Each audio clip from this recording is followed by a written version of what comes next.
บ่าวบ้านนาเดินทางเข้าไปเมืองใหญ่ให้ยังจำได้คำอีแม่ได้สอนอีแม่ได้วอนให้ลูกนั้นตั้งใจเรียนแล้วเอาบทเรียนมาพัฒนาบ้านเฮาให้บ่าวลำจันทน์ให้มีความฝันอันยิ่งใหญ่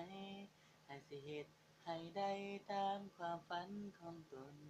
ให้สิสู้ซนเพื่อความฝันของอ้ายให้สิเฮ็ดให้ได้ให้ฝันสำเร็จให้เดินทางมา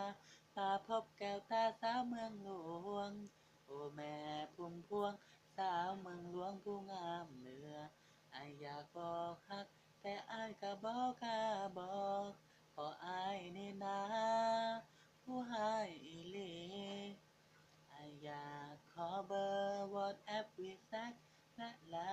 น์แต่เสียใจที่อ้ายบ่ได้ลิ้นอ้ายบ่าวบ้านนอกหน้าตาก็พอส่ำแน่สิเฮ็ดจั่งใดสิได้เซาเป็นแฟน